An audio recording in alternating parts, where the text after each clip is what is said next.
No, when I was 12 years old, a memorable experience that I had. 12 years old, I was just a kid. And I got the blessing. It's a blessing to go to Mexico City, Mexico, the capital of Mexico, and meet my grandparents. That's my mother's side. And she took me down to Mexico, and me and her, we went, and you know, I'm just like, this is gonna be interesting. When I was there for the first week, I did my confirmation there. Okay, I did my confirmation, and then they took. I said, take me to the gym. I wanted to go to the gym, and so when I went to the gym, I was 12 years old. I go to the gym. But I started boxing at 7, so I already had some understanding on boxing already. But I wanted to see the guys from Mexico, my idols, Ruben Olivares, Rafael Herrera, Jose Napoles, Mantequilla, and Romeo Anaya. Those handfuls of champions that my dad used to buy the magazine, Spanish magazine, Ring Mundial. And that right there, I mean, I used to see all these guys. I said, like, wow, I hope to be something like that, because that, I mean, they come from where the heart of boxing is in Mexico City. Exactly. And so when I was there, I was watching everybody moving around, shaking loose, skipping rope, and everybody's just doing their own thing, and they're in little circles, little donut circles, but the guy was just right in the middle, shadow boxing. That's what he was doing, just moving around, shadow boxing. I'm like, wow. And then you got 1 here, 2, 3, 4, 5. You had like 7 different circles in there, and I'm like, wow, okay. And then you got some guys sparring in the ring. So that right there was a whole collection of education for me. It was understanding how to do it as well as education. And so I got to meet the Ruben Olivares, and then I saw who? Carlos Zarate, and then Lupe Pintor. Who else? And there was one more. I can't think of there was 3 or 4 guys. And so I was like, wow, I shook their hand, and they were like, yeah, hey, yeah, where are you from? I go, well, I'm from California, yeah, born and raised. And so, but my mom is from Mexico City. And they go, oh, what part? And I said, Coyoacan. They go, oh, he's one of us. That's what they told me. I'm one of them. And so I go, well, that's my grandmother. I mean, she lives in Coyoacan. And I'm like, yeah. And so I said, that's where I just came from right now. And they're like, oh, so he's like one of us. Yeah, well, but except I'm born in California, though. I mean, that's the difference. Yeah. So anyhow, but anyhow, at any rate, I was able to shake hands and, you know, just talk a little here and there. And I'm watching some of these guys do their thing in the sparring sessions and gym workouts, and right there I was just kind of collecting little things, you know. But it was really experience for me to see all this stuff, and I was like, wow, look at that. And to see, what's his name, Jose Mantequilla. I was like, wow, that's a legend right there on its own. And so, you know, and then Olivares and all these other guys, Chucho Castillo. I was just like in 7th heaven right there, watching all these legends do their work, and I was just capturing, getting all this information, and that's what helped me escalate my establishment when I came back to California. That is, because that's where I grew up, and that's where I was. My trainer, he's Indian. I thought he was Mexican. No, he's Indian. I don't know what tribe, or whatever, but I didn't care about that. I just cared about the fact that he knows his stuff. I want him to coach me, to see my mistakes if I had any, just to remind me and stuff like that. So those were a lot of things that I wanted to, just to get profound movement and so forth, to escalate my talent, my ability, so I can get to the next stage, to get to the better stage. And you know, 4 national titles as an amateur, 2 AAU, 2 Golden Glove. I went to World Championships, bronze, Pan American, silver, World Cup, gold. Made the Olympic team, but that's when Jimmy Carter says we're not going because the Russians invaded Afghanistan. But that's politics there. That has nothing to do with us. But that's politics, and we didn't get to go to the Olympics. That was in Moscow.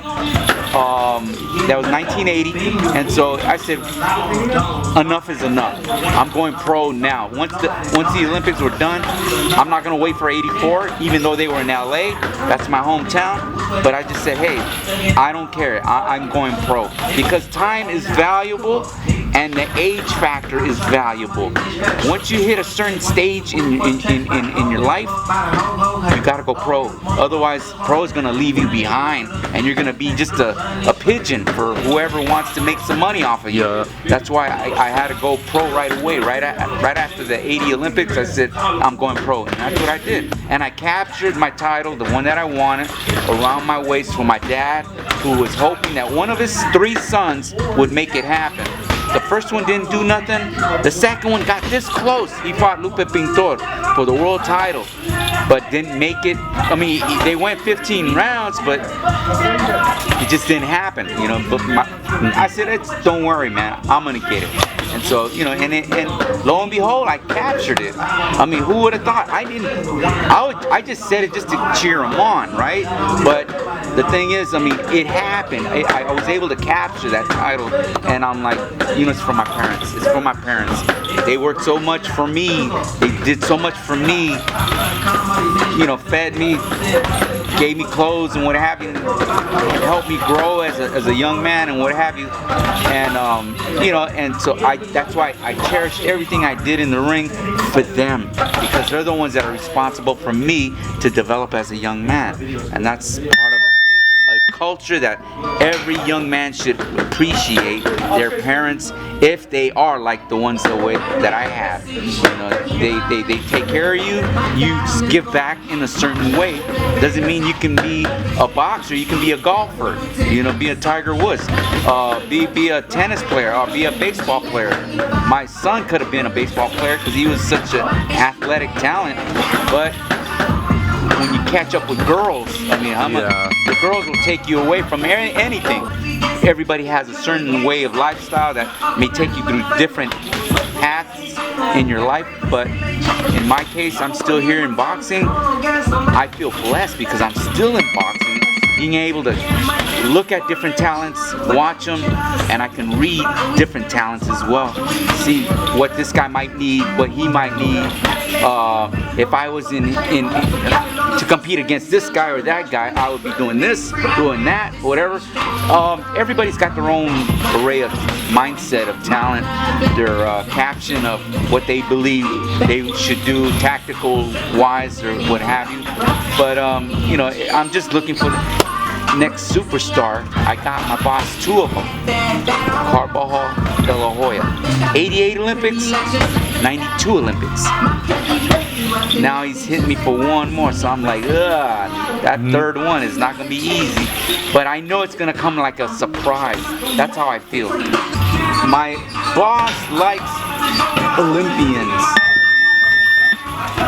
My boss likes Olympians because they have that structured talent-wise. When you got club fighters, they just come from wherever their territory land is and they try to make it happen.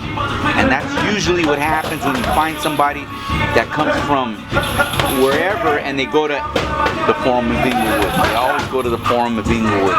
But when I find somebody, I like to find them and they'll be in Las Vegas. I guarantee you.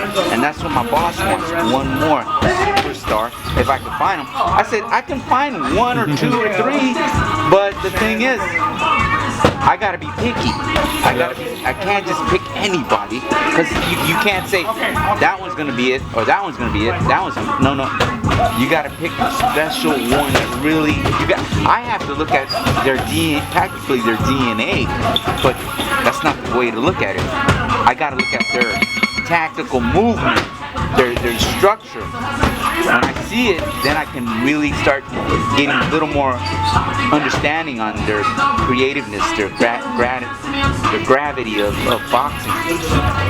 I'm trying to find it, but it's just not that easy. He says, find me 1 more. Oh man, that's not gonna be easy. You found 2 so far? Yeah, Carbon. And how far between the 2 were they? How long ago did you find the first one? Between the second? 4 years.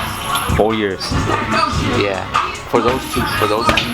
And And now it's been almost like 8 years now, you know. I haven't found the next one, you know, but I'm just, especially from the Olympic standpoint, you know. And then you could only hit from the white part of the glove, which is right here. It's strapped it. So when they're punching, they can't slap. They gotta hit right there. Pop, pop, pop, pop, pop, pop. You know, it's strategic to win in the Olympics, but it's politics sometimes. It favors accuracy. Yeah, and you know who's near the Olympic environment and movement, who's always prepared, are the Cubans. The Cubans are always, because they don't go pro. That's the thing. Cubans don't, well, they don't go pro in Cuba. They'll defect, and then they'll come to the States and then turn pro. Okay. That's what happens. Casa Mayor, and then there was Jose Luis Gonzalez. Yeah, that was a heavyweight. I had him for a year. Such talent.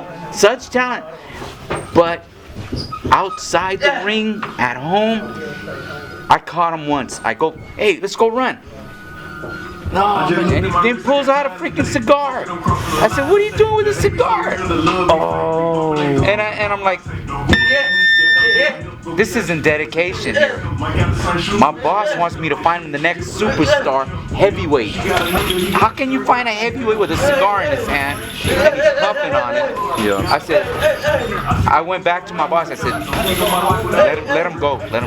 Because he had investors investing on him to stay here, to live a lifestyle, and trying to get him to become that next superstar, whatever.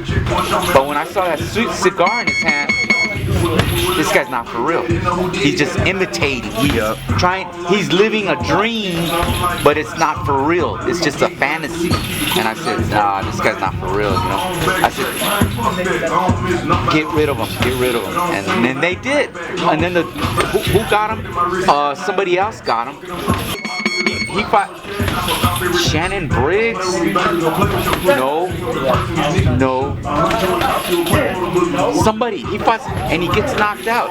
And I'm like, I saved my boss some money. Because I would have been like, what are you doing? I mean, you know, he would have been asking me, what are you doing? This guy ain't worth the shit, you know? I got my ass saved. I said, damn, I'm glad I gave him away. You know? And a perfect intuition on that too.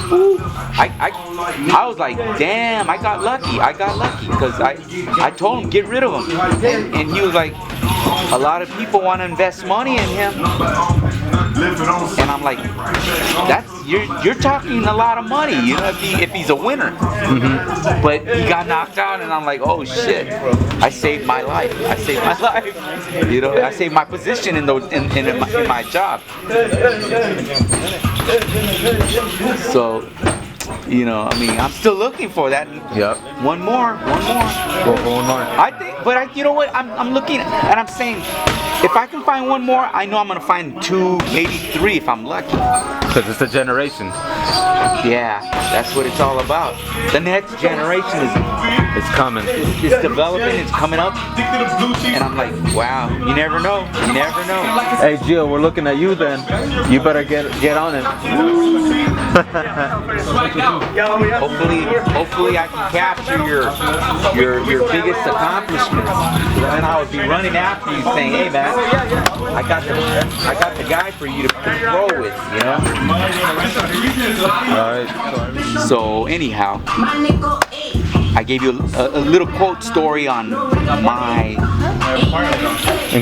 characteristics of boxing. It really is an impressive coming of age story of meeting so many renowned people and then becoming a renowned and respected individual yourself. It's super awesome to hear, and thank you so much for sharing it. I really appreciate it. Thank you, Thank you, Richie.